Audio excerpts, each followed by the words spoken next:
प्रभु महादेव ने चंद्रदेव को तो वीरभद्र जी के कोप एवं प्रभाव से रक्षित होने का उपाय बता दिया था, किंतु वीरभद्र जी अभी भी अशांत एवं उग्र थे।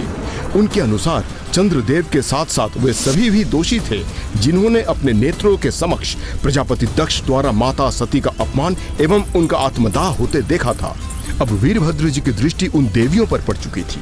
आप किन देवियों की बात कर रहे थे लंकेश, जिन पर संकट छा गया था? स्वयं देवी सरस्वती एवं देवताओं की माता देवी अदिति। अर्थात वीरभद्र जी ने?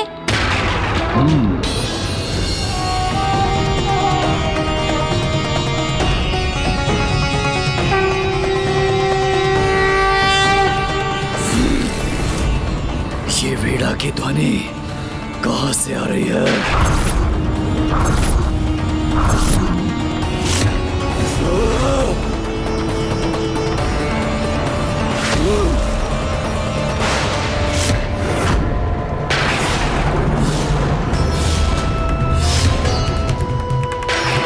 ज्ञान की देवी हैं आप, फिर भी अपने समक्ष सब कुछ होने दिया, कुछ नहीं कहा नहीं, इसलिए आपको भी दंडित करूंगा मैं, इसलिए आपको भी दंडित करूंगा मैं।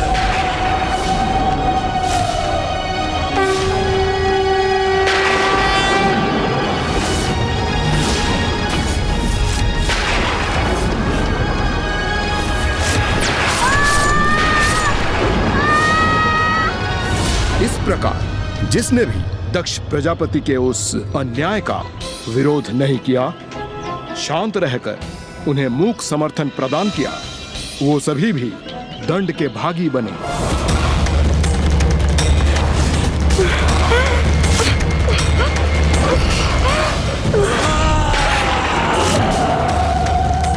लंकेशी, वीरभद्र जी ने जो दंड दिया उसके उपरांत क्या हुआ? माता सरस्वती और माता अदिति को उनकी नासिकाएं पुनः कैसे प्राप्त हुई? हे भोलेनाथ, हे दया निधान, हमें क्षमा कर दीजिए, हमसे बहुत बड़ी भूल हो गई। हाँ प्रभु, हमें क्षमा कर दीजिए। भूल तो आपसे अवश्य हुई है। छिपकर, शांत रहकर स्वयं ज्ञान की देवी ने आज अन्याय का साथ दिया है, इसलिए आज से संसार को यह भी ज्ञात होना चाहिए कि सबसे बड़े ज्ञानी को कभी शांत रहकर अन्याय, पाप और अधर्म का साथ नहीं देना चाहिए। यदि कोई वास्तव में ज्ञानी है तो उसे अन्याय का विरोध प्रखर शब्दों में करना चाहिए, किंतु अब आपने अपनी भूल स्वीकार कर मुझसे क्षमा याचना मांगी है, इसलिए मैं आपको आशीर्वाद देता हूं कि आप पुनः पूर्ववत हो जाएं।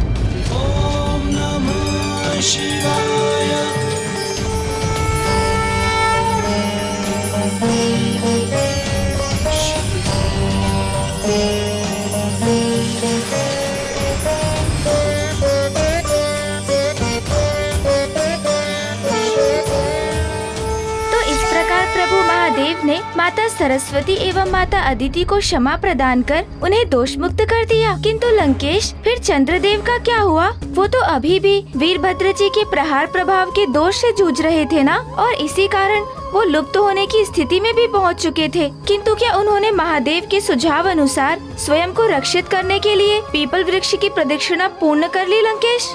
अभी तक नहीं गौरी नंदन, क्योंकि जब तक उनकी प्रदक्षिणा पूर्ण होती, सूर्य देव की किरणों ने धरती को छू लिया था, अर्थात दिवस के आरंभ होने के कारण चंद्रदेव के पास अब समय समाप्त हो चुका था। हे वृक्षों में श्रेष्ठ, हे महान दिव्य वृक्ष, मुझे आशीष देकर पुनः मेरे पूर्ण स्वरूप को प्रदान करने की कृपा करें।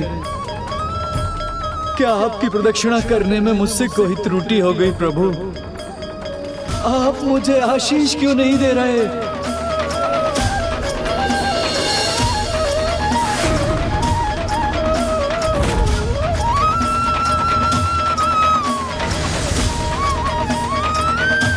मुझ पर कृपा करें। यदि आज आपका आशीष पाने के पूर्व तिथि परिवर्तित हो गई तो मैं कदापि अपना पूर्ण स्वरूप प्राप्त नहीं कर पाऊंगा प्रभु, और संसार में रात्रि काल में सदा के लिए अमावस्या का अंधकार स्थापित हो जाएगा प्रभु। कृपा कीजिए प्रभु, रक्षा कीजिए प्रभु, आशीष दीजिए प्रभु, आशीष दीजिए।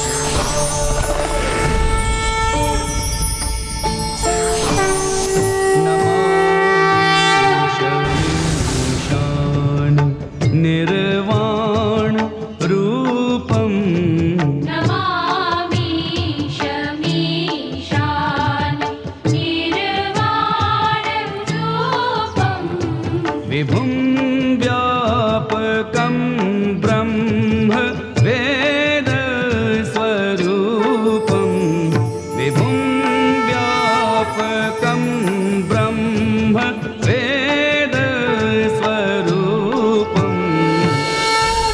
इसी प्रकार सूर्य देव के साथ तिथि परिवर्तित होने के कुछ ही क्षणों के पूर्व चंद्रदेव एवं चंद्रमा ने अपना पूर्ण स्वरूप पुनः प्राप्त कर लिया। तो अब मुझे स्पष्ट हुआ कि चंद्रदेव अर्थात सोमदेव को जिस अमावस्या की रात्रि में पीपल वृक्ष को आशीष प्राप्त हुआ, उसी विशेष तिथि को सोमवती अमावस्या भी कहते हैं। और तभी से इस अमावस्या की तिथि पर जो भी कोई पीपल वृक्ष के नीचे दीपक प्रज्वलित कर उनकी 108 प्रदक्षिणा करता है, उसे दिव्य पीपल वृक्ष की कृपा से किसी भी घातक रोग, अकाल मृत्यु योग, शनि दशा और किसी भी प्रकार की अन्य अपूर्णता से मुक्ति प्राप्त होती है। इसलिए सोमवती अमावस्या का सर्वाधिक महत्व है।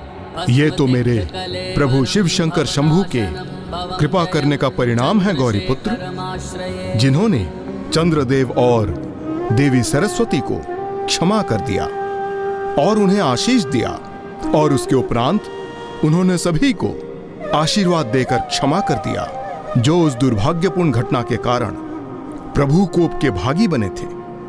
इसी क्रम में दक्ष प्रजापति को भी प्रभु की कृपा स्वरूप अज का शीश प्राप्त हुआ था।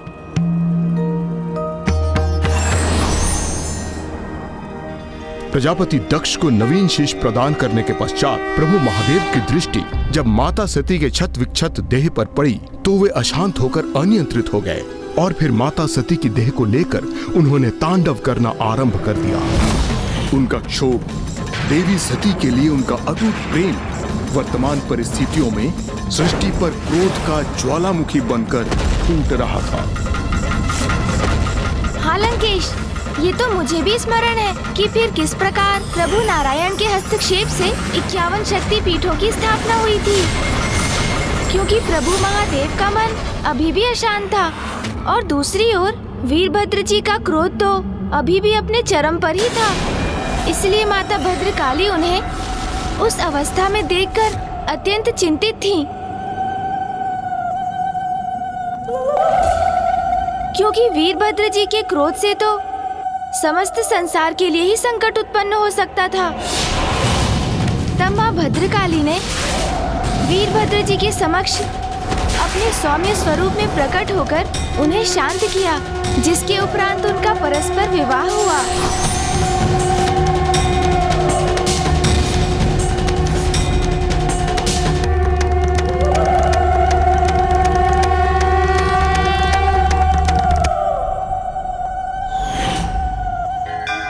मेरे प्रभु महादेव की प्रत्येक लीला अद्भुत है। उन्होंने प्रत्येक अवतार से सृष्टि को एक उपदेश भी दिया है। आपने सर्वथा उचित कहा था लंकेश। चंद्रदेव और माता सरस्वती के उदाहरण से वीरभद्र जी ने संसार को एक बहुत बड़ी सीख देकर जीवन का एक नवीन सूत्र स्थापित किया कि ज्ञानी एवं बलशाली का अन्याय और अधर्म को देखकर शांत रहना सर्वथा अनुचित है, अधर्म है। ऐसे ही हैं मेरे प्रभु। त्रयंबकम सदा शिवम नमामि हे उमापति जय नीलकंठ जय अनंत नमोस्तुते नमोस्तुते। हो भोलेनाथ भक्तों के हो कष्ट से निवारते, ये सृष्टि सारी संकटों से शिव ही है उबारते। ओम नमः शिवाय, ओम नमः शिवाय, ओम नमः शिवाय, ओम नमः शिवाय, ओम नमः शिवाय, ओम नमः शिवाय। दक्ष पुत्री मां सती किया था शिव जी से विवाह, मगर न दक्ष ने कभी स्वीकार शिव जी को किया। त्रिनेत्र रक्त लाल रूप वीरभद्र का लिया, दे मृत्यु दंड दक्ष को विध्वंस यज्ञ का किया। ओम नमः शिवाय, ओम नमः शिवाय, ओम नमः शिवाय, ओम नमः शिवाय, ओम नमः शिवाय, ओम नमः शिवाय, ओम नमः शिवाय। प्रणाम प्रभु वीरभद्र जी। कल्याण हो। इस भक्त का प्रणाम स्वीकार कीजिए प्रभु। कल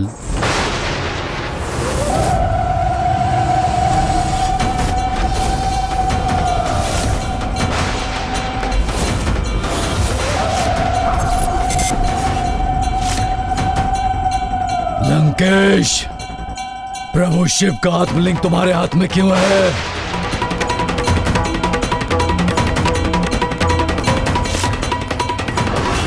प्रभु, मैंने प्रभु शिव शंकर शंभू की घोर तपस्या कर यह प्राप्त किया है। यह स्वयं प्रभु महादेव ने मुझको दिया है और इन्हें स्थापित करने मैं लंका ले जा रहा हूं प्रभु। असंभव! ऐसा कदापि नहीं कर पाओगे तुम। असंभव! ऐसा कदापि नहीं कर पाओगे तुम, क्योंकि ऐसा करने से मैं रोकूंगा तुम्हें। क्योंकि ऐसा करने से मैं रोकूंगा तुम्हें। प्रभु,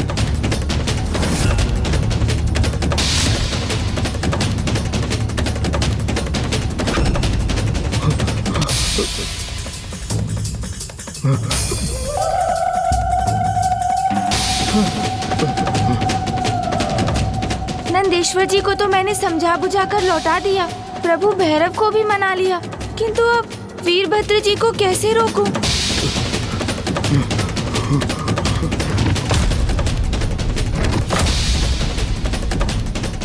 अब क्या होगा?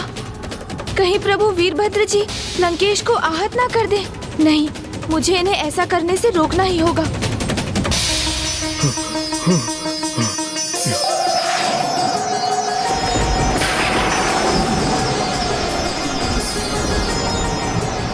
लंकेश रावण, अब तुम्हें दंडित करूंगा मैं।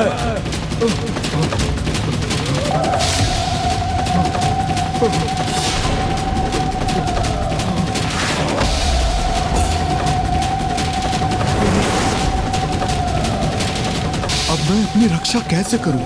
नहीं, वीरभद्र जी का प्रहार तो लंकेश का अंत कर देगा, जो अत्यंत अनर्थकारी होगा।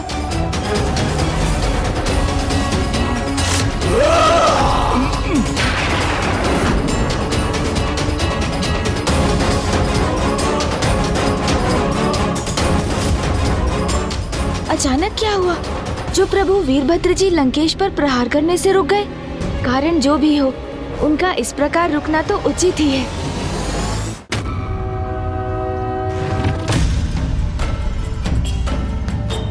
स्वस्ति न इंद्रो वृषभाः। लंकेश, अश्वत्थामा अर्थात पीपल वृक्ष का मान रखने के लिए मैं तुम पर वार नहीं कर रहा हूँ।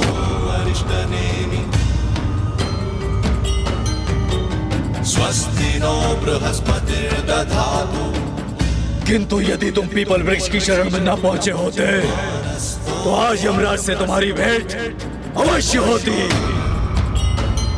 ये तो मेरा सौभाग्य है जो मैं पीछे हट गया और पीपल वृक्ष की शरण में पहुंचकर इनसे सुरक्षित हो गया।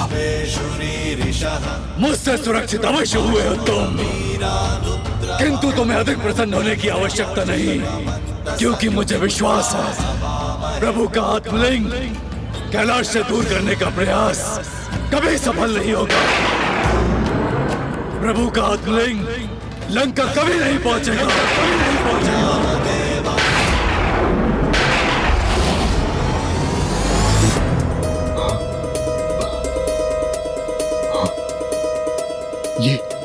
ये क्या कहा प्रभु वीरभद्र जी ने?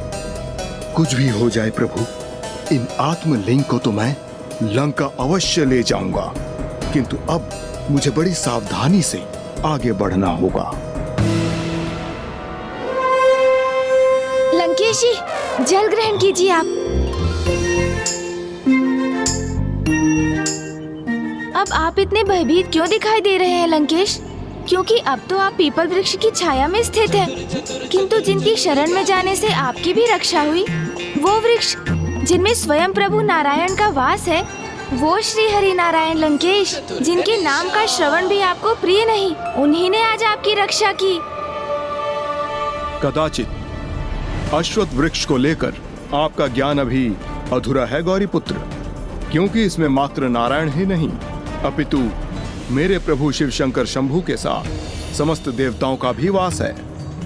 इनकी जड़ों में ब्रह्मदेव, तने में विष्णुदेव और इनके सबसे ऊपरी भाग में अर्थात इनकी शाखाओं और पत्रों में मेरे प्रभु शिव शंकर शंभू का वास है। और त्रिदेव के साथ पीपल वृक्ष के फलों में अष्टदिक्पाल एवं यमराज, देवी लक्ष्मी, देवी सरस्वती और 9 दुर्गा देवियों का भी वास है।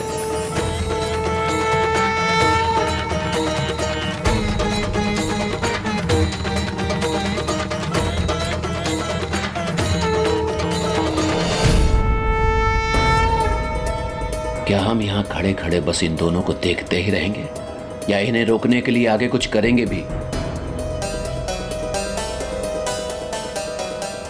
करेंगे, अवश्य करेंगे। और ऐसा प्रहार करेंगे लंकेश पर कि वो प्रभु के आत्मलिंग को लेकर इस स्थान से एक पग भी आगे नहीं बढ़ सकेंगे। पीपल वृक्ष की पूजा करने से समस्त देवी देवताओं की पूजा संपन्न हो जाती है। इनके स्पर्श से सात्विक चेतना जागृत होती है और इनके पत्रों को वेद भी कहा जाता है।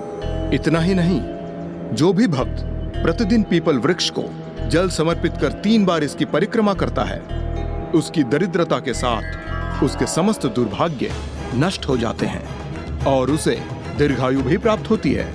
हाँ लंकेश, मुझे भी अब स्मरण है, माँ ने भी एक बार पीपल वृक्ष की महिमा का उल्लेख किया था। उन्होंने कहा था कि 10 पुष्पों के पौधे, 5 आम के वृक्ष और 2 अनार के वृक्ष रोपने से जितना पुण्य प्राप्त होता है, मात्र एक नींबू एवं एक वट अर्थात बरगद एवं पीपल वृक्ष को रोपने से प्राप्त होता है। और जो भी ऐसा करता है वो कभी नरक का भागी नहीं बनता।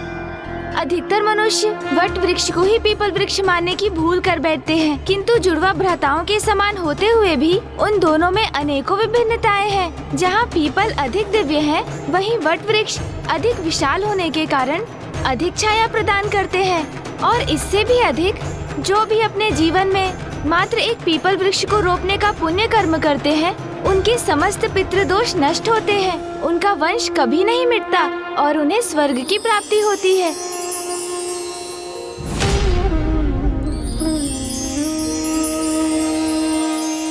अश्वत्थ सुमहाभाग सुभग प्रियदर्शन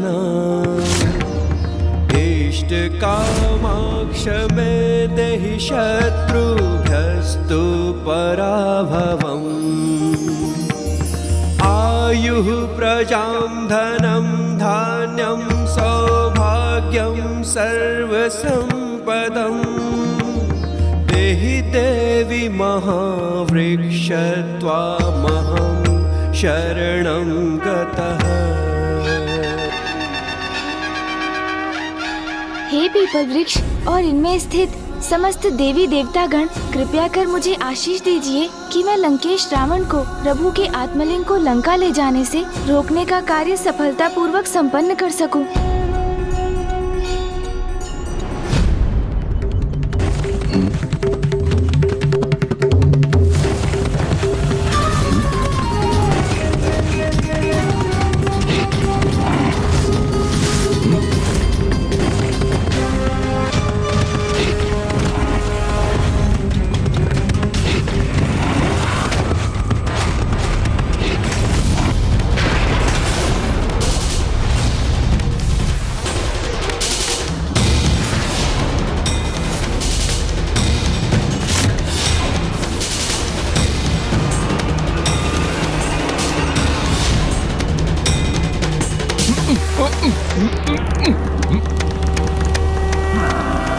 प्रभु की आत्मलिंग अंततः लंकेश के हाथों से मुक्त हो ही गए।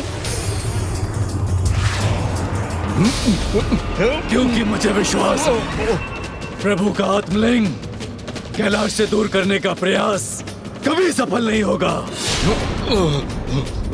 प्रभु का आत्मलिंग लंका कभी नहीं पहुंचेगा।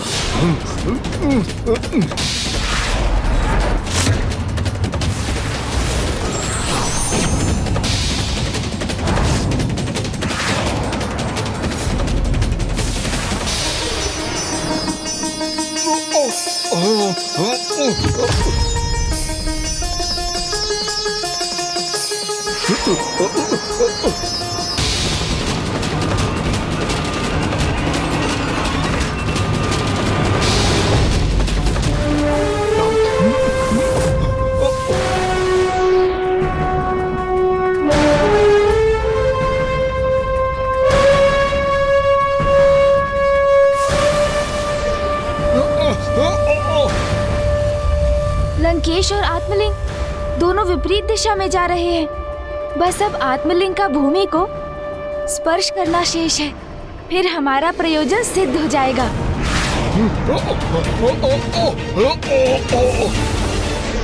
प्रभु का आत्मलिंग मुझसे दूर जा रहा है, ये उचित नहीं। कदाचित अब शीघ्र ही हम अपने उद्देश्य को प्राप्त करेंगे।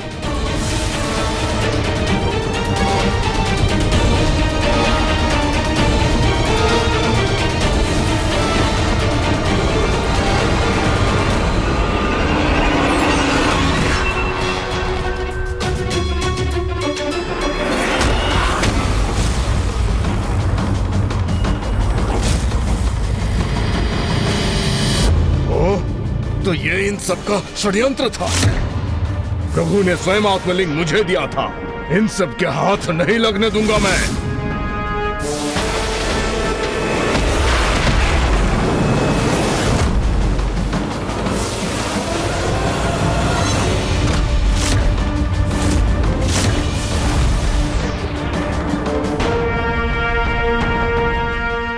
लंकेश तो पुनः आत्मलिंग की दिशा में बढ़ रहे हैं। श्रृंगी जी, भृंगी जी, पिशाच, बेताल,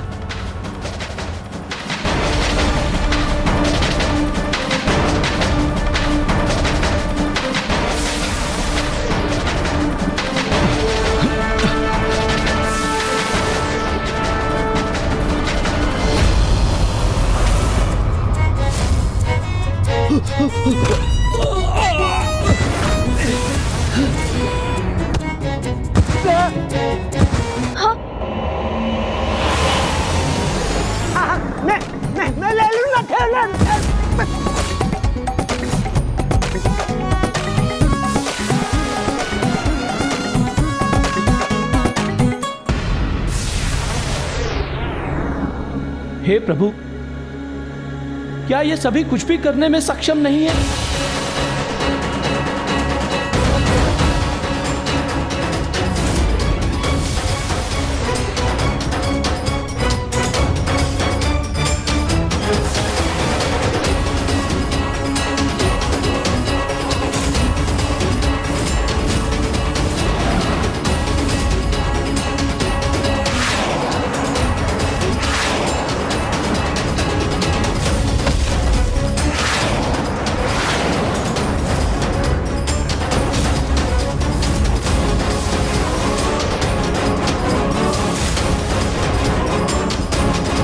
लंकेश तो बड़ी तीव्र गति से आत्मलिंग की ओर जा रहे हैं।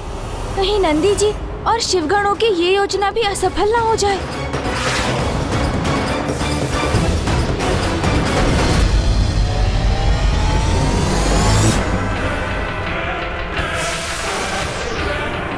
नंदेश्वर जी को आत्मलिंग के निकट कदापि नहीं पहुंचने दूंगा मैं।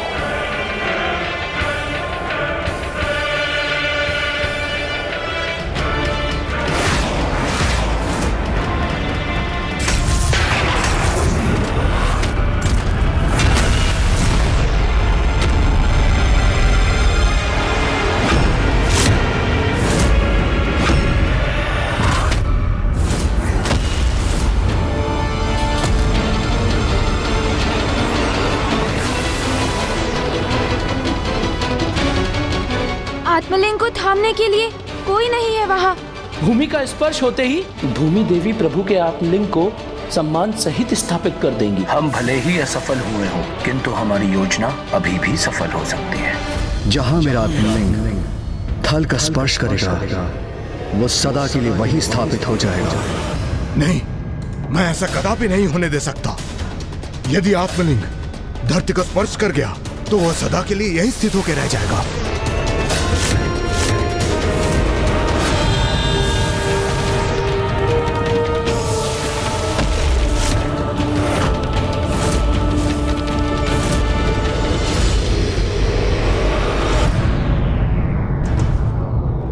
जटाटवीकलज्वल प्रवाह भावितस्थले कलेवलम्ब्य लम्बिताम्बुजङ्ग तुङ्गमालिका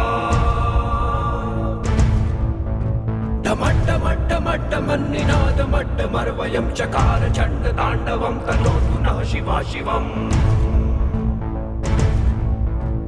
ॐ नमः शिवाय, ॐ नमः शिवाय, ॐ नमः शिवाय, ॐ नमः शिवाय, ॐ नमः शिवाय, ॐ नमः शिवाय।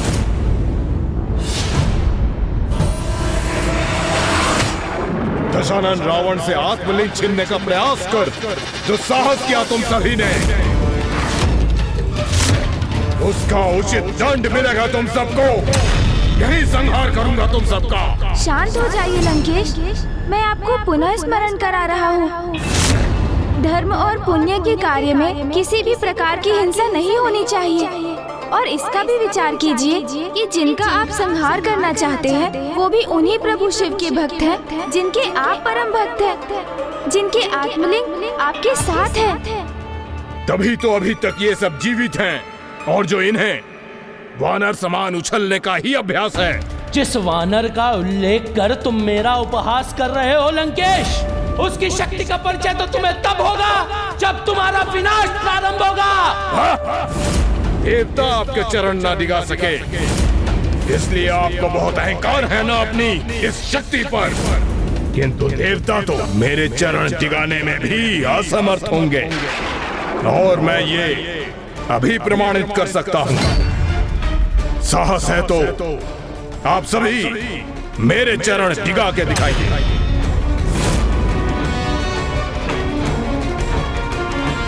चलिए, मैं आप सभी के लिए चुनौती थोड़ा सरल बना देता हूँ।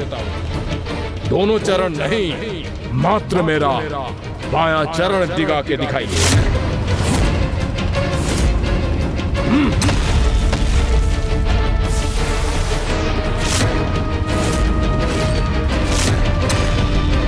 आप सभी के लिए और भी रोचक बना देता हूं मैं इस चुनौती को। आप में से किसी ने भी अगर मेरे चरण को डिगा दिया तो मैं स्वयं प्रभु के आत्मलिंग को आपको सौंप दूंगा।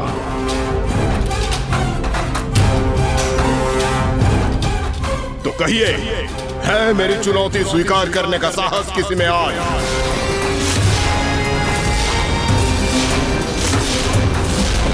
आप में से कोई भी मुझसे संघर्ष करने का साहस नहीं जुटा पा रहे हैं ना? तो ऐसा कीजिए, सभी एक साथ बढ़कर प्रयास कीजिए। लंकेश, मैं आपको दुर्बलता का नहीं अपितु भक्ति का प्रमाण दूंगा। मैं भी तो देखूं मेरे भक्ति के बल के समक्ष कितनी देर टिक सकते हैं लंकेश।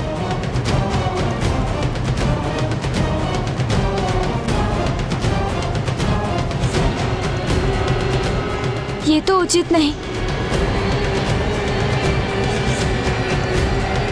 नंदी जी तो स्वयं महादेव के अवतार हैं। वो भला असुर रावण के चरण स्पर्श कैसे कर सकते हैं?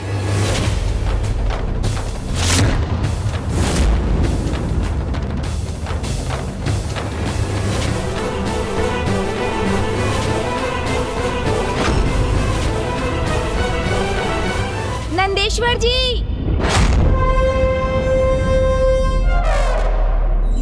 आपने तो लंकेश की चुनौती उचित प्रकार से सुनी ही होगी। यदि लंकेश बलशाली है तो आप में भी तो अपार बल है। इसलिए आप बिना लंकेश का स्पर्श किए इनकी चुनौती को अवश्य पूर्ण कर सकते हैं। हाँ हाँ, गौरी पुत्र सर्वथा उचित कह रहे हैं। यदि आप वास्तव में इतने शक्तिशाली हैं, तो अपना चमत्कार दिखाइए।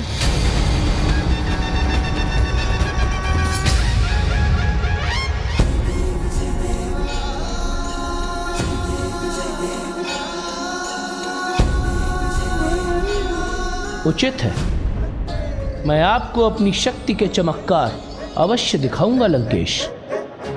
चमत्कार? कैसा चमत्कार दिखाएंगे नंदी जी?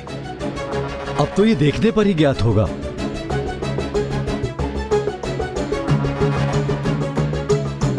श्रृंगी जी, लंकेश रावण को उनके स्थान से डिगाने के लिए हमारा संपूर्ण तप नहीं, अपितु उसका एक अंश मात्र ही पर्याप्त है।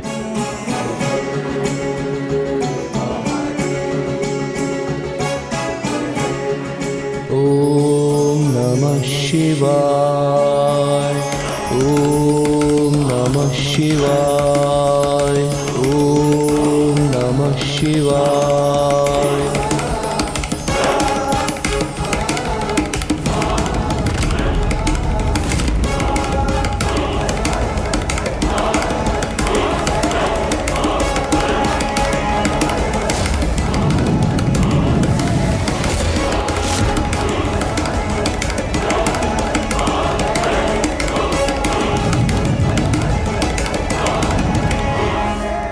जितनी शक्ति का उपयोग करना चाहते हैं कर लीजिए नंदेश्वर जी, क्योंकि आपकी शक्ति लुप्त हो जाएगी, किंतु अब रावण को उसके स्थान से कदापि नहीं डिगा सकेंगे।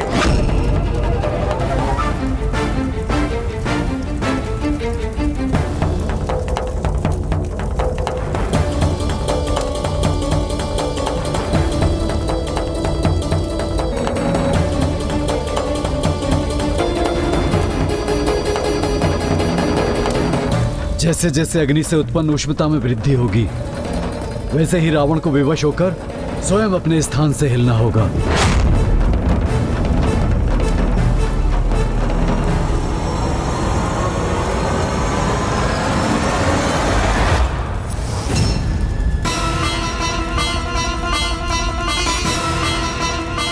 अब मैं भी देखता हूं लंकेश, कब तक आप इस अग्नि के ताप को सहकर अपने चरणों को पीछे हटने से रोकेंगे। आप भूल रहे हैं नंदेश्वर जी, इस समय मेरी सहन शक्ति की नहीं, परीक्षा तो आपकी शक्ति की है।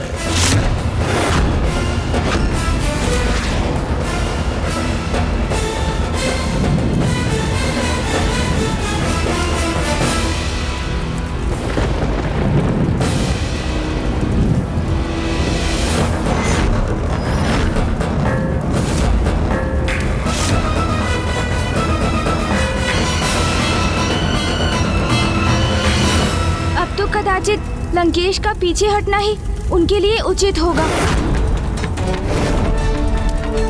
आप सभी को ऐसा लगता है कि मैं इस अग्नि के ताप के भय से प्रभु के आत्मलिंग को छोड़ दूंगा अथवा अपने चरण उठाकर पीछे हट जाऊंगा, तो भूल कर रहे हैं आप सभी,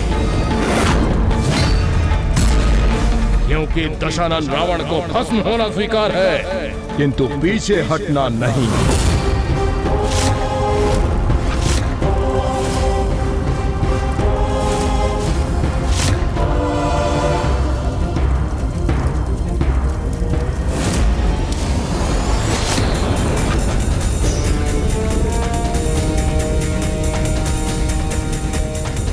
अरे पुत्र, मुझे इस अग्नि को देखकर प्रभु शिव शंकर शंभू के अगले अवतार की कथा स्मरण हो रही है, जिनका जन्म अग्नि के हठ को नियंत्रित करने के लिए हुआ था, जिनका नाम था ग्रहपति अवतार। त्र्यंबकं सदाशिवं नमामि हे उमापति, जय नीलकंठ जय अनंत, नमोस्तुते नमोस्तुते। हो भोलेनाथ भक्त के हो कष्ट से निवारते, ये सृष्टि सारी संकटों से शिव ही है उबारते। ओम नमः शिवाय।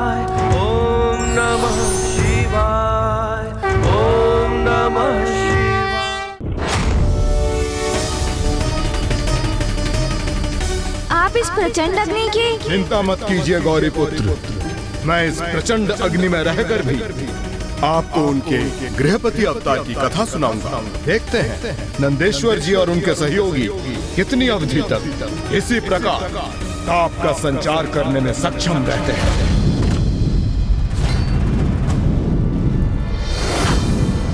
प्रभु शिव शंकर शंभू ने अपने गृहपति अवतार से ये प्रमाणित किया कि यदि भक्तिपूर्ण निष्ठा से की जाए तो सब कुछ प्राप्त किया जा सकता है गौरी पुत्र।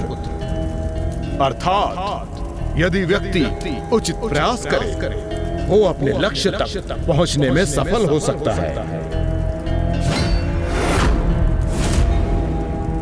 बहुत समय पूर्व की बात है, नर्मदा नदी के तट पर एक ब्राह्मण विश्वनर अपनी पत्नी सुचिष्मति के साथ वास करते थे। ओम नमः शिवाय। ओम नमः शिवाय। ओम नमः शिवाय। ओम नमः शिवाय।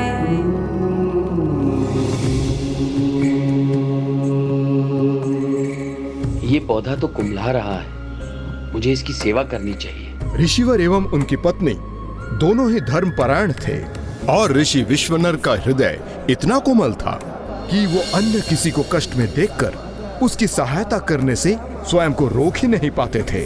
यहाँ तक कि एक कुम्हलाता हुआ पौधा भी उन्हें द्रवित कर देता था और वो उसे अपने आंगन में रोपकर पूर्ण तन्मयता से उसकी सेवा करते थे। स्वामी, इस पौधे की सेवा क्यों कर रहे हैं आप, जिससे हमें फल अथवा पुष्प कभी प्राप्त नहीं होंगे? देवी, मेरा विश्वास है कि संपूर्ण मनुष्यों के समान इन पौधों को भी जीवित रहने का अधिकार है।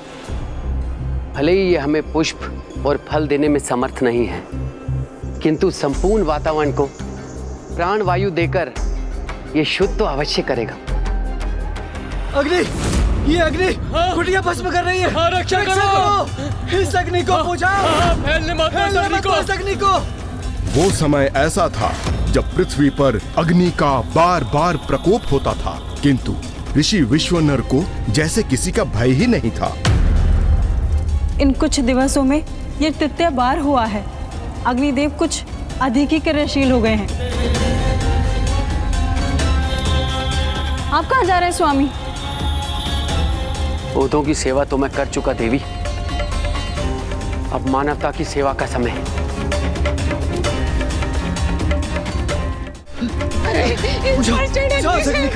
रक्षा कीजिए मेरे पुत्र की। रक्षा करो।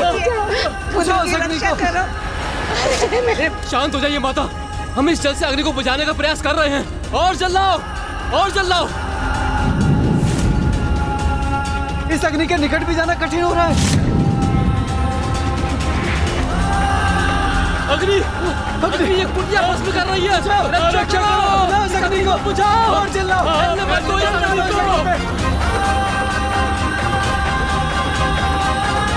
अरे ऋषिवर वहाँ कहाँ जा रहे हैं? स्वयं अपनी मृत्यु में प्रवेश करने जा रहे हैं आप। बुद्धिहीन है क्या आप ऋषिवर? रुक जाइए ऋषिवर। शिव भक्त हूँ, शिव भक्त हूँ, शिव भक्त हूँ।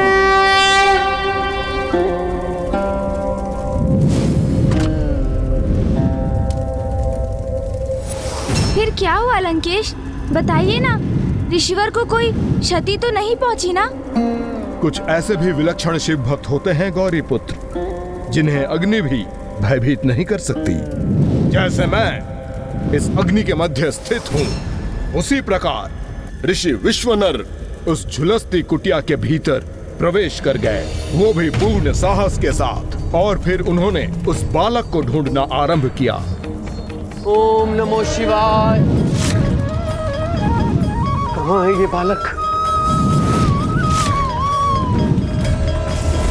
कोई तो अग्नि के प्रकोप से हमारे घर की रक्षा करो। मुझे इन ग्रामवासियों को इस अग्नि के प्रकोप से मुक्त कराना होगा।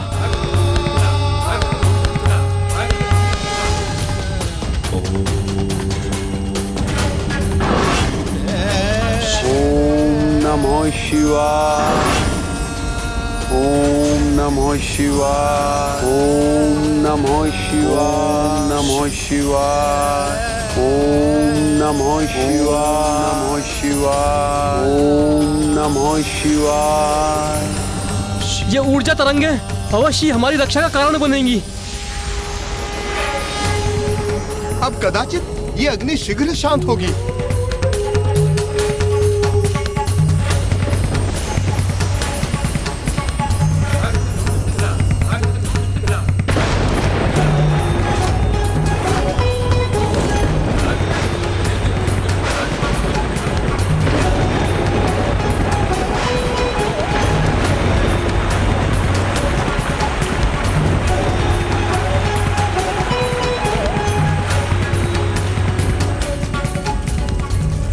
जल वर्षा से विश्वनर ने अग्नि को नियंत्रित तो कर दिया, किंतु ऐसा कर उन्होंने अग्निदेव के क्रोध को जागृत भी कर दिया।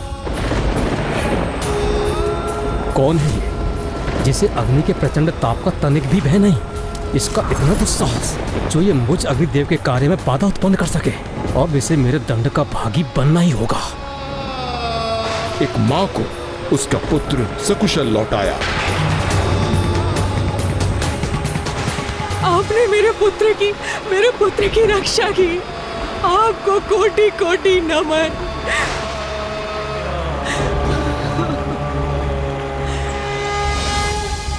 ऋषिवर तो अवश्य एक महात्मा ही थे। हाँ गौरी पुत्र, किंतु उनकी महानता के परिणाम स्वरूप उन्हें क्या प्राप्त हुआ होगा, इसका अनुमान लगा सकते हैं क्या आप? सभी ग्रामवासियों का स्नेह और आदर? नहीं, उन्हें उनकी करुणा, दयालुता और महानता के फल स्वरूप प्राप्त हुआ एक श्राप। एक शाप? कैसा शाप लंकेश? उन्होंने उस ग्राम में लगी आग को तो बुझा दिया, किंतु ऐसा कर उन्होंने अग्निदेव के क्रोध को ही जागृत कर दिया। जब इस घटना के उपरांत ऋषि विश्वनर अपने निवास लौट रहे थे तो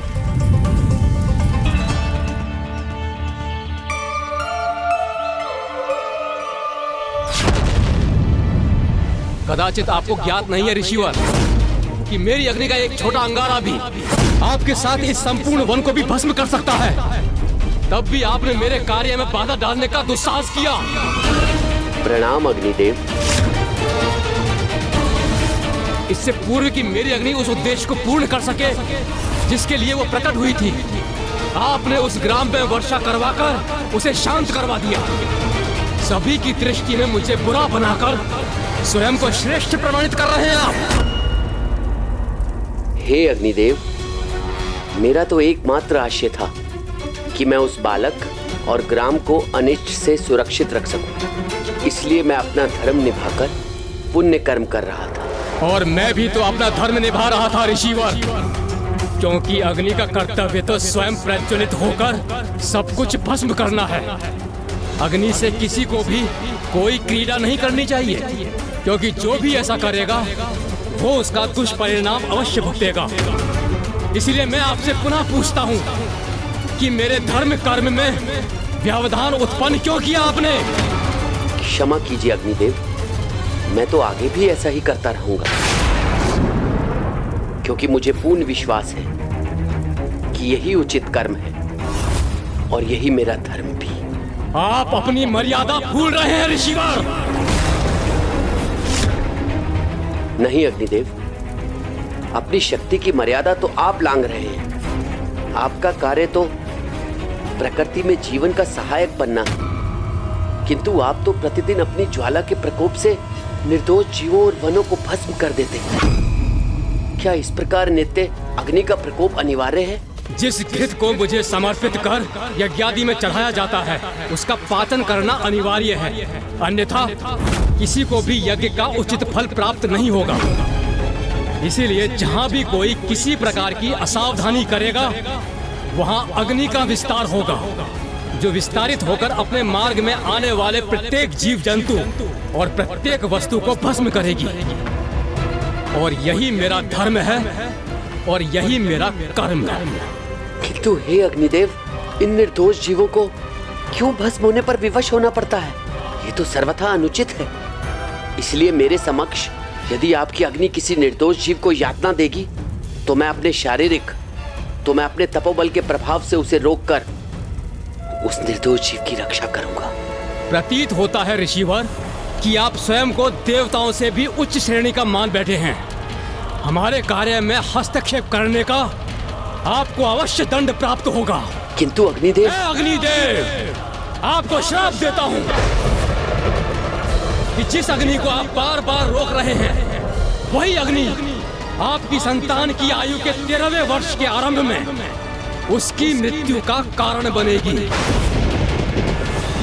और तब मंत्र शक्ति से भी आप अपनी संतान की रक्षा नहीं कर सकेंगे।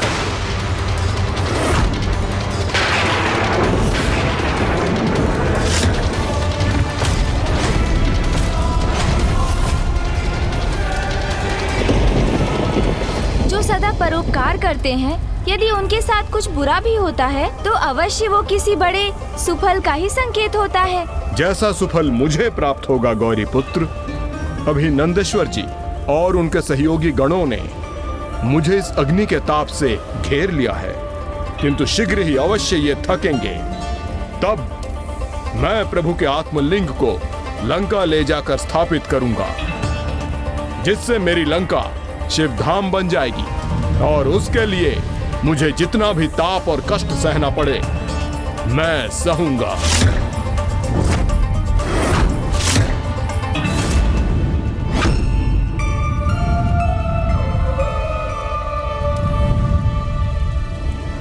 गौरी पुत्र, जब तक ये नंदी जी और उनके गण मुझ पर अग्नि वर्षा करते थक नहीं जाते, मैं आपको आगे की कथा सुनाता रहूंगा। जहां एक ओर अग्निदेव ने ऋषि विश्वनर को उनकी संतान के अनिष्ट का श्राप दिया, वहीं दूसरी ओर ऋषिवर की पत्नी इस श्राप से अनभिज्ञ अपनी संतान प्राप्ति की कामना कर रही थी।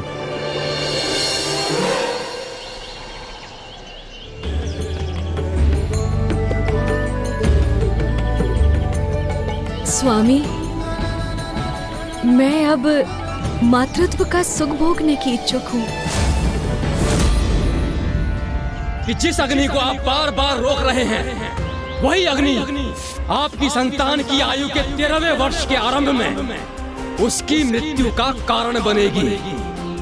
मुझे तो अग्निदेव का शाप है, इसलिए मैंने संतान प्राप्ति का कोई प्रयास ही नहीं किया। किंतु देवी सुचिष्मति को शाप के विषय में ज्ञात नहीं होना चाहिए। स्वामी, जब भी मैं अपनी ये इच्छा व्यक्त करती हूँ, आप मुंह क्यों फेर लेते हैं?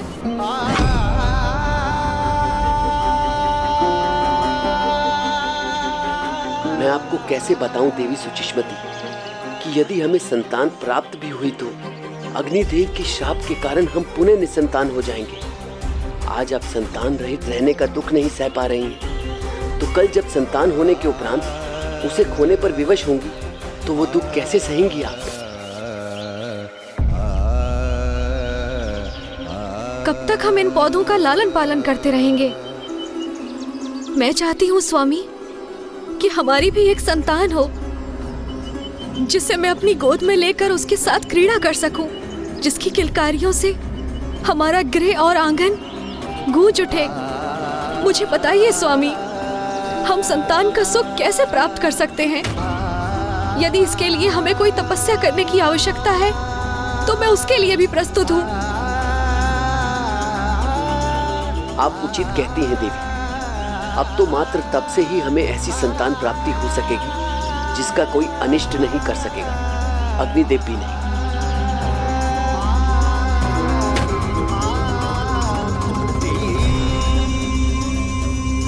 आप फिर किस विचार में खो गए स्वामी? कुछ तो बोलिए।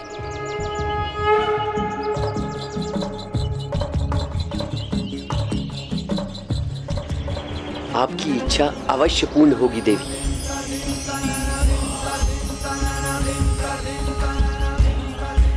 किंतु उसके लिए हमें काशी जाना होगा, शिव की आराधना करनी होगी, जिससे हमें उनके वरदान स्वरूप एक ऐसी संतान प्राप्त होगी जो हमारे पूरे कुल को तार दे।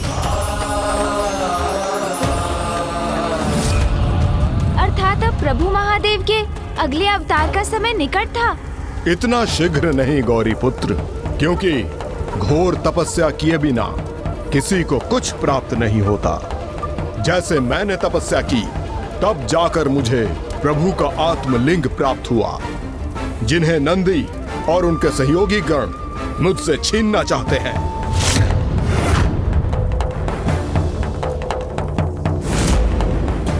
किंतु मैं लंकेश रावण आत्मलिंग को लंका अवश्य लेकर जाऊंगा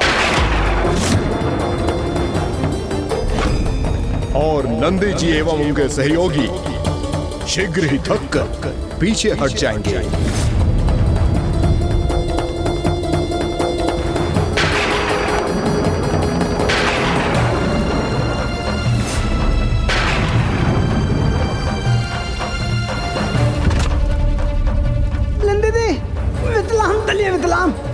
वितलाम तलिए लेंदे दे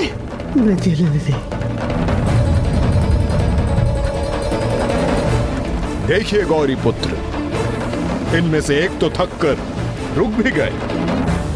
अधिक प्रसन्न होने की आवश्यकता नहीं है लंकेश, क्योंकि मैं अनंत काल तक ऐसे ही स्थित रहूंगा, कदापि नहीं थकूंगा मैं। तो मैं भी अनंत काल तक इसी प्रकार अडिग रहूंगा। ये कैसी विचित्र स्थिति है। एक और महादेव के अवतार है, तो दूसरी ओर उनके परम भक्त। अब ज्ञात नहीं इस परिस्थिति का क्या परिणाम होगा।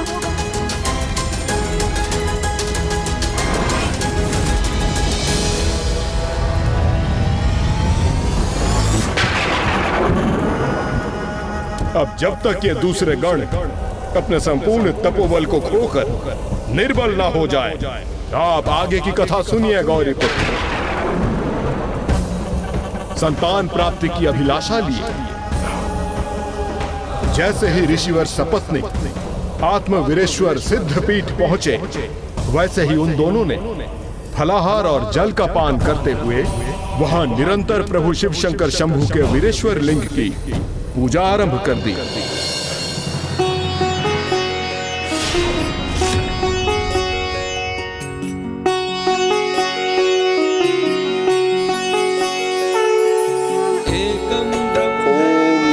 शिवाय, ओम नमः शिवाय, ओम नमः शिवाय, ओम नमः शिवाय। द्वितीयाय तस्थे तस्मादेकं त्वां प्रपद्ये सदाहम्।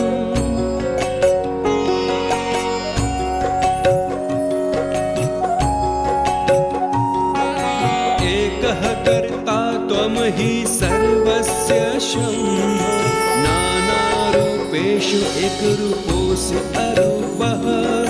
यद्वत् प्रत्यप्सु अर्कः एकोऽपि अनेकः, तस्मात् नान्यं त्वां वीने। और अगले 12 माह के लिए दोनों प्रभु शिव शंकर शंभु की पूजा में लीन रहे।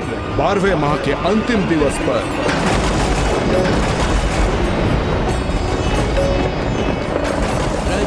सर्पः शुक्तिकायां नरः।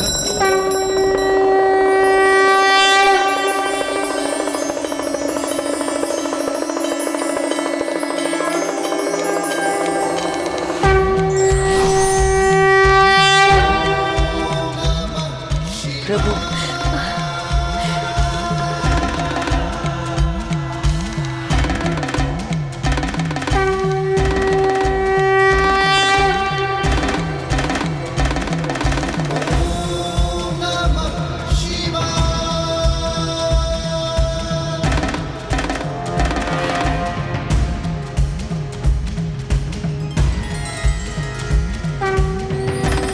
उठिए आप दोनों।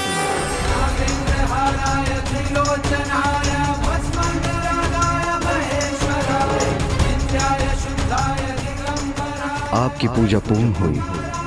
बताइए, मुझसे क्या अभिलाषा है आपकी? प्रभु, आपको तो सब ज्ञात है। आपसे कहां अपने भक्तों की कोई अभिलाषा छुपी रह सकती है।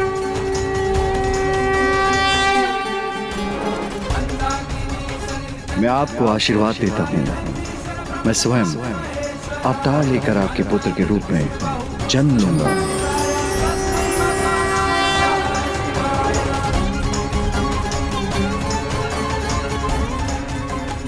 और पिछले 12 माह से जिस स्रोत का आपने निरंतर जाप किया है, उस स्रोत को अभिलाषाष्टक स्रोत के नाम से जाना जाएगा।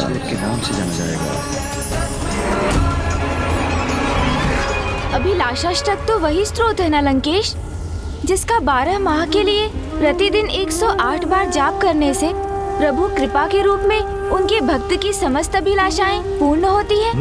हाँ गौरी पुत्र, प्रभु महादेव की कृपा से वो दिवस भी आ गया जब देवी सुचिस्मती ने प्रभु महादेव शिव शंकर शंभु के ग्रहपति अवतार को जन्म देने वाली थी।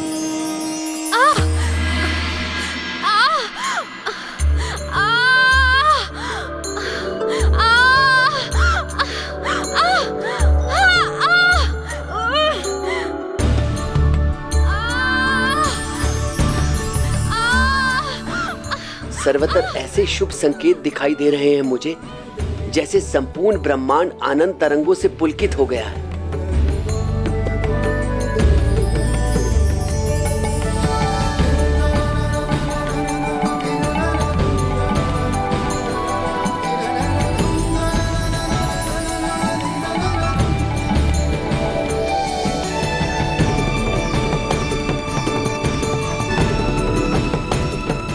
अवश्य प्रभु का आगमन होने वाला है, जिसके कारण संपूर्ण प्रकृति आनंदित है।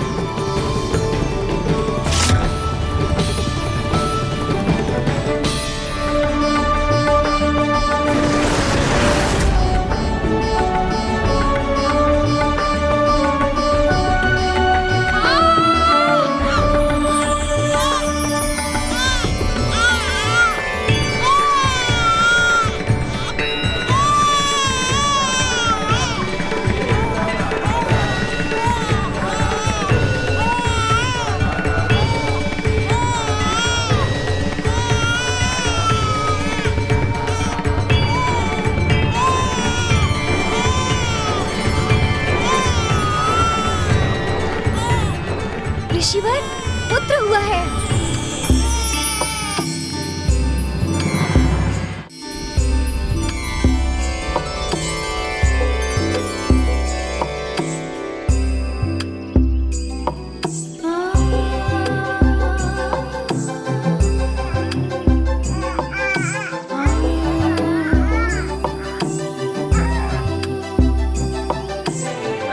प्रभु आ गए प्रिय।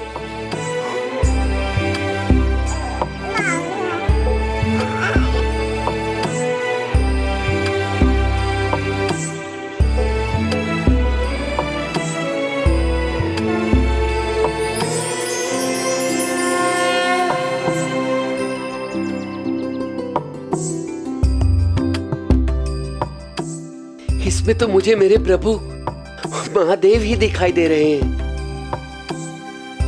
इसलिए हम अपने पुत्र का नाम अपने प्रभु के अनेकों नामों में से किसी एक नाम से संबोधित करेंगे। हमारे पुत्र का नाम होगा ग्रहपति।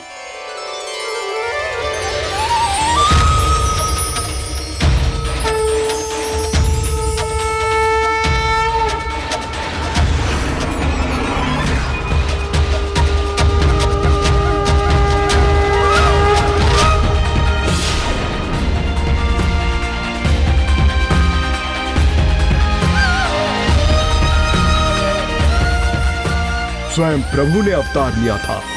प्रकृति आनंदित थी। ऋषि विश्वानर एवं सुचिस्मती की प्रसन्नता की तो कोई सीमा ही नहीं थी।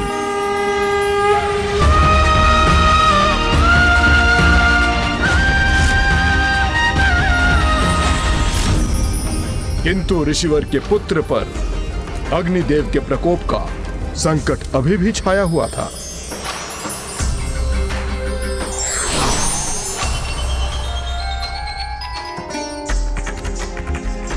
आज आप जितने प्रसन्न हैं ऋषिवर, दुर्भाग्यवश कल आपको उससे कहीं अधिक दुखी होना पड़ेगा।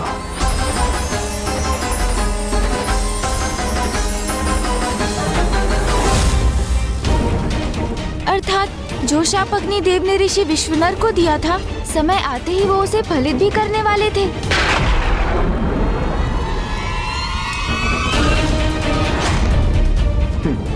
अब तो श्रृंगी जी की शक्ति भी शिथिल पड़ती जा रही है। मेरी शक्तियां क्षीण पड़ रही हैं और मैं अपना संतुलन खो रहा हूँ। तिलंगे दे। आप तीते आइए तिलंग दीदी आइए।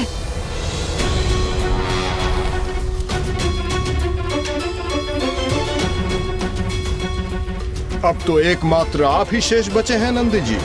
देखते हैं कि आप कब तक इसी प्रकार स्थिर रहकर मुझ पर अपनी शक्ति का प्रभाव बनाए रखने में सफल रहते हैं। कुछ भी हो जाए लंकेश, मैं कदापि नहीं थकूंगा। ओम नमः शिवाय। ओम नमः शिवाय।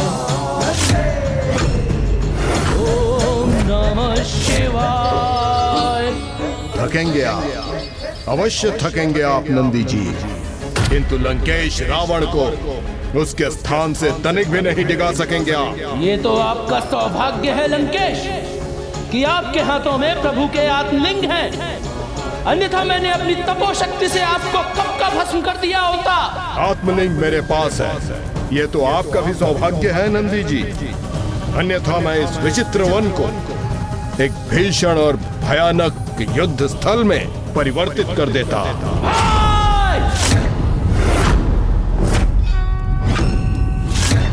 कृपा कर आप इस चुनौती को युद्ध का कारण मत बनाइए। और लंकेश, यदि आप अपने स्थान से अस्थिर होने के लिए तैयार नहीं हैं, तो मुझे प्रभु गृहपति की पूर्ण कथा सुनाने की कृपा ही कीजिए। फिर आगे क्या हुआ? वो ऋषि पुत्र शिशु स्वयं प्रभु के अवतार हैं।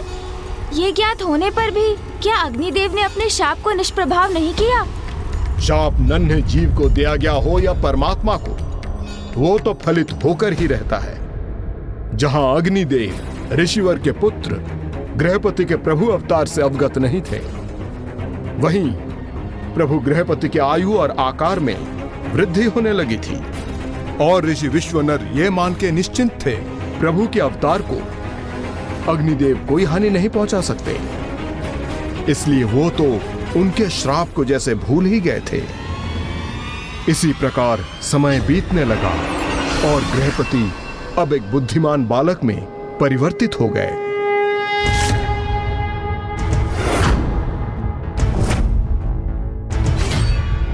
त्रयंबकं सदाशिवं नमामि उमापति जय नीलकंठ जय अनंत नमोस्तुते नमोस्तुते। हो भोलेनाथ भक्तों के हो कष्ट से निवारते, ये सृष्टि सारी संकटों से शिव ही है उबारते। ओम नमः शिवाय। ओम नमः शिवाय। ओम नमः शिवाय। ओम नमः शिवाय। ओम नमः शिवाय। ओम नमः।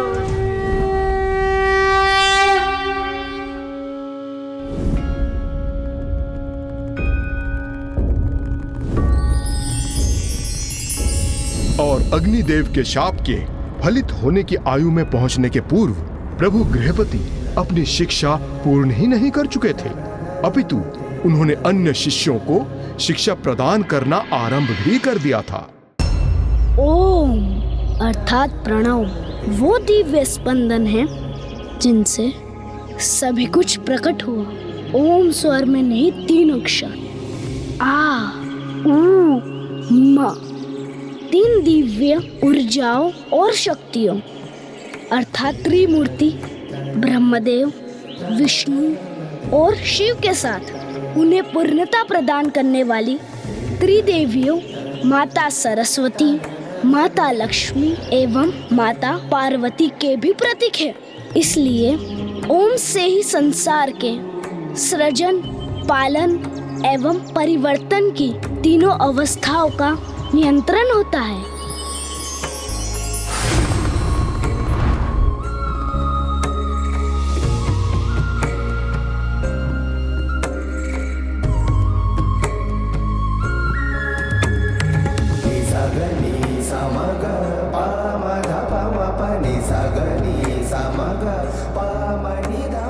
जिस आयु में बालक अपनी शिक्षा आरंभ करते हैं, उस आयु में बालक गृहपति अन्य बालकों को शिक्षा प्रदान कर रहे हैं।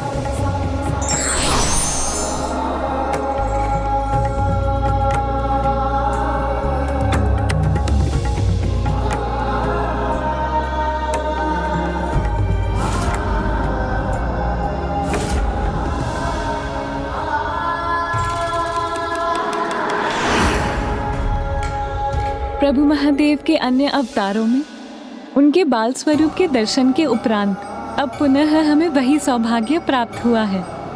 प्रभु गृहपति के बाल स्वरूप को देखकर मेरा मन तो यही करता है कि इनकी दिव्यता को निहारती ही रहूं। क्या हुआ प्रभु, आप अचानक से इतने चिंतित क्यों हो गए?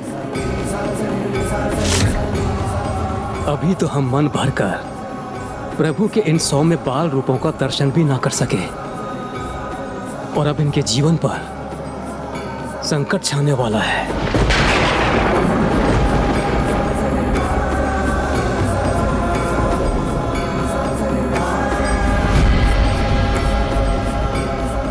ओम तीनों का अर्थात भूत, वर्तमान और भविष्य और तीनों लोकों के साथ तीनों गुणों सत्व, रजस और तमस के भी प्रतीक हैं।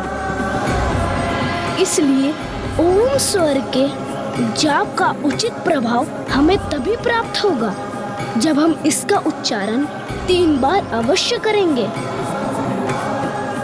और इस जाप से स्वयं को दैविक, भौतिक और आत्मिक पीड़ाओं से मुक्त करवाकर स्वयं में सत्व और आंतरिक समरसता का संचार करने में सफल होंगे। अद्भुत। सर्वे भवन्तु सुखिनः, सर्वे सन्तु निरामया, सर्वे भद्राणि पश्यन्तु मा कश्चित् दुःखभाग् भवेत्। प्रणाम ब्रह्मदेव। प्रणाम ब्रह्मदेव। ॐ त्र्यम्बकं यजामहे सुगन्धिं पुष्टिवर्धनम् उर्वारुकमिव बन्धनामृत्यैर्मुक्षीयमामृता। ॐ त्र्यम्बकं यजामहे सुगन्धिं पुष्टिवर्धनम् उर्वारुकमिव बन्धनामृत्यैर्मुक्षीयमामृता। ॐ त्र्यम्बकं यजामहे प्रभु सुगंधिम ऐसे महान पुत्र को पाकर हम धन्य हो गए। प्रभु ब्रह्मदेव, एक माता के लिए इससे बड़ा सौभाग्य तो कुछ भी नहीं। किंतु अब जो होने वाला है उससे बड़ा दुर्भाग्य और कुछ नहीं।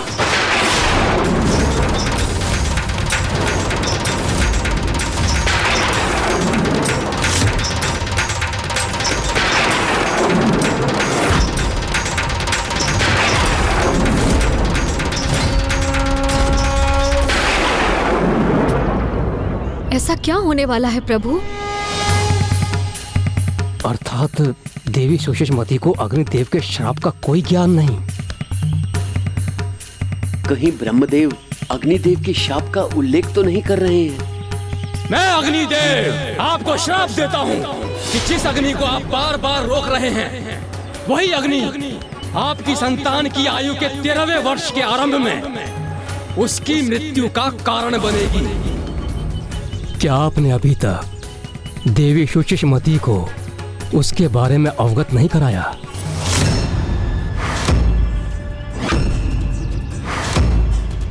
इन्होंने मुझे किससे अवगत नहीं कराया प्रभु? बोलिए ना स्वामी, आपने क्या नहीं बताया मुझे?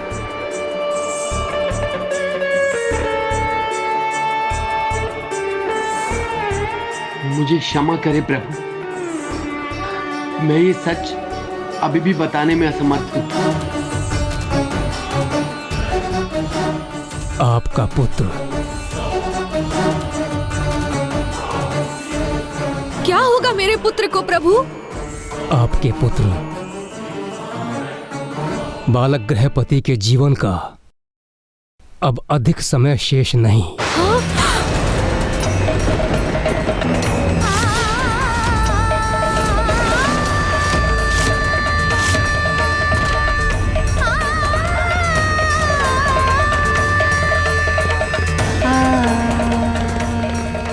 नहीं, ऐसा नहीं हो सकता।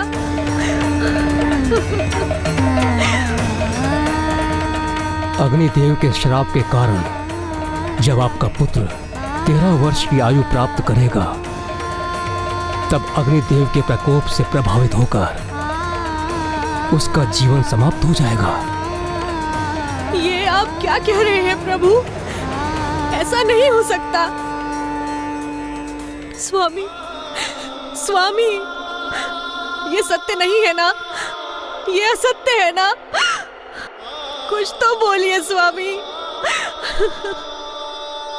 ये सत्य स्वीकार करने में मुझे भी अपार कष्ट हो रहा है देवी सुचिष्मति। मुझे पूर्ण विश्वास था कि हमारा पुत्र स्वयं महादेव का अवतार है, इसीलिए उस पे इस शाप का कोई प्रभाव नहीं होगा। प्रभु, आपको तो ज्ञात होना चाहिए ऋषिवर, वरदान हो अथवा श्राप, सामान्य जन हो अथवा स्वयं परमात्मा, उसका प्रभाव तो सभी पर पड़ता है। तो प्रभु, मैं अपने पुत्र को अल्पायु में मृत्यु के मुंह में जाता हुआ नहीं देख सकता। कोई तो उपाय होगा, कोई तो उपाय होगा जिससे हम अपने पुत्र को सुरक्षित रख सके। हम पे कृपा कीजिए प्रभु, कृपा कीजिए। हमारे पुत्र की रक्षा का कोई तो उपाय सुझाइए प्रभु, कोई तो उपाय सुझाइए। उपाय? कैसा उपाय?